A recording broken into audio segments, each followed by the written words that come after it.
Have you ever wondered what it would be like to see the world from a completely different perspective? To literally look down on everyone and everything? Today, we're diving into the incredible life of a man who did just that. Robert Wadlow, the tallest person in recorded history. His story is more than just a tale of incredible height. It's a story of gentle spirit, quiet strength, and the challenges of being unique in a world built for the average. Robert Pershing Wadlow was born on February 22, 1918, in Alton, Illinois. He wasn't born a giant. In fact, he started life as a perfectly normal-sized baby, weighing a healthy 8 pounds and 7 ounces. His parents, Harold and Addie Wadlow, had no idea their firstborn would soon embark on a growth spurt that would never truly stop. For the first few months, everything seemed typical. But then Robert just kept growing and growing and growing.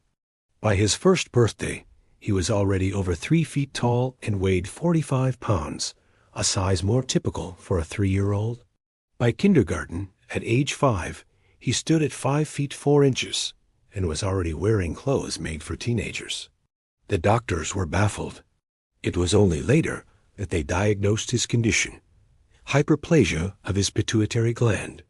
This tiny gland at the base of the brain, which controls growth hormones, was overactive, producing an abnormally high amount of growth hormone. Today, such a condition can often be treated, but in the 1920s and 30s, the medical knowledge simply wasn't there. Despite his towering size, Robert's childhood was, in many ways, quite ordinary. His parents were determined to give him as normal a life as possible. He was the eldest of 5 children, and his siblings treated him not as a curiosity, but simply as their big brother. He joined the Boy Scouts, and at age 13, when he was already 7 feet 4 inches tall, he had a custom uniform, tent, and sleeping bag made to accommodate his size. He was known around Alton as a quiet and gentle boy, earning him the nickname the Gentle Giant. But as he grew, the practical challenges became immense. Everything in his life had to be custom-made. His home had reinforced furniture. His father had to modify the family car, removing the front passenger seat so Robert could sit in the back and stretch out his long legs. Desks at school were specially built for him.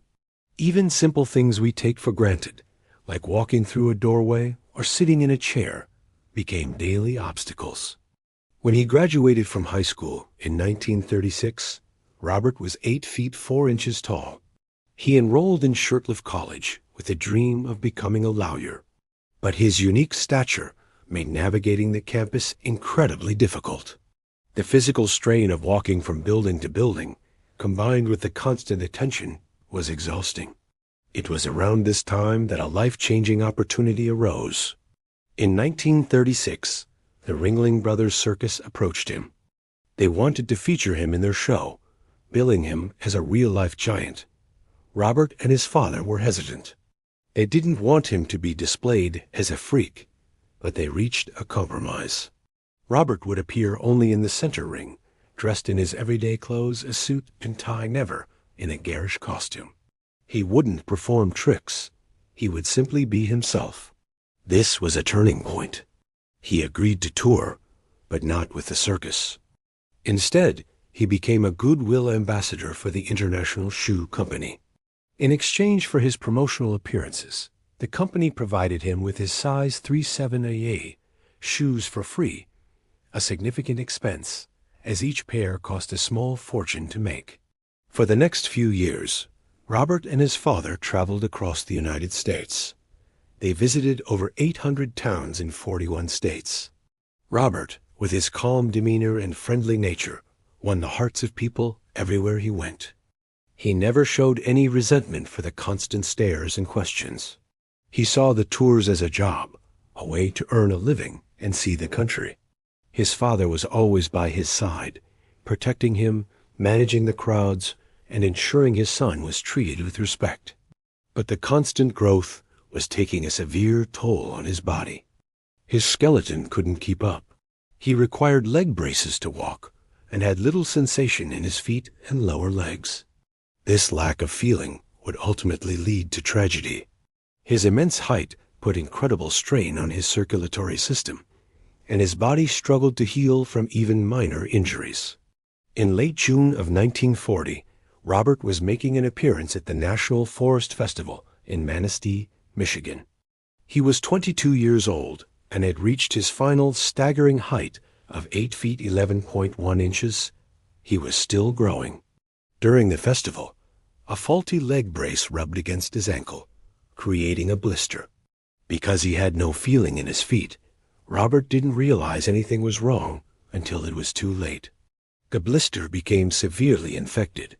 He developed a high fever, and doctors were called in. They performed an emergency surgery and gave him a blood transfusion, but the infection had spread too quickly. His body, already weakened by its immense size, couldn't fight it off. On July 15, 1940, with his family by his side, Robert Wadlow passed away in his sleep. He was only 22 years old. The news of his death sent a wave of sadness across the nation. The gentle giant was gone. His funeral was a testament to the impact he had on his community and the country. Over 40,000 people came to his hometown of Alton to pay their respects. His custom-built coffin was over 10 feet long and required a dozen pallbearers, assisted by several more men, to carry. He was laid to rest in Oakwood Cemetery in Alton. Worried that his body might be disturbed by those seeking a morbid souvenir, his family had his coffin encased in a solid concrete vault. Today, Robert Wadlow's legacy lives on. In his hometown of Alton, a life-size bronze statue stands as a tribute, allowing visitors to stand beside him and truly comprehend his incredible scale. You can see replicas of his giant chair and shoes in museums around the world.